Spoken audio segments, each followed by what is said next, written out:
Hi friends, நம்ம அப்படி வீட்டில் சும்மா வேலை செஞ்சுட்ருக்கோம். திடீர்னு ஒரு ஆள் வந்து உங்களுக்கு ₹1,00,00,000 லாட்டரி அடிச்சிருக்கு, you are the lucky person அப்படின்னு சொல்லி நம்மளை பார்த்து சொல்லும்போது நாங்கள் எப்படி இருக்கோம், கை கால் தரையில் நிற்காதுல பறந்துட்டு இருக்கும் பார்த்தீங்களா? அந்த மாதிரிப்பட்ட நாள் தான் இன்னைக்கு. என்னன்னு சொல்லி பார்த்தீங்கன்னா, அதுக்கு லாட்ரி கிடையாது, சீசனுக்கு மட்டுமே கிடைக்கக்கூடிய சிப்பி மீன் இன்னைக்கு எனக்கு கிடைச்சது. காலையில் சும்மா வேலை செஞ்சுட்டு இருக்கேன், திடீர்னு எனக்கு ஃபோன் வருது, சிப்பி மீன் இருக்குன்னு சொல்லிட்டு எனக்கு பயங்கர சந்தோஷம். அந்தல வாங்கடா சிப்பியை உடனே அப்படின்னு சொல்லிட்டு டக்குன்னு வாங்கியாச்சு.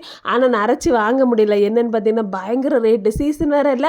ஆனால் அந்த டைமில் இவ்வளோ பெரிய சிப்பி கிடைக்கிறது பயங்கர ஒரு அதிசயம் தான் உண்மையிட்டு. உள்ளெல்லாம் சத்தம் எவ்வளோ தண்டியாக இருக்குது தெரியுமா? உடனே எடுத்தாச்சு, கழுவியாச்சு, அடுப்பில் வச்சு அவிச்சு உள்ள வேலையை நான் ஆரம்பிச்சிட்டேன். ஆனால் நான் கூட்டி இப்போ வைக்க மாட்டேன். ஏன்னு சொல்லி பார்த்தீங்கன்னா, நான் வச்சேன்னா முக்கால்வாசி நானே தின்றுவேன். அப்படி போகும்போது ஒன்று, இப்படி போகும்போது ஒன்று சொல்லி டப்பு டப்புன்னு வாயில் தூக்கி போட்டுருவேன். அதில் பிள்ளைகள் பாவம் பார்த்தியல, நம்மளுக்கும் 3 பிள்ளைகள் இருக்குது, கொடுக்கணுமில்ல. அதனால் நான் இதை வந்து கழுவி ஃப்ரிட்ஜில் வச்சுட்டு பிள்ளைகள் வந்ததுக்கப்புறம் சூப்பராக கிண்டி நாங்கள் எல்லாருமே சேர்ந்து சாப்பிட போகிறோம். செம செம.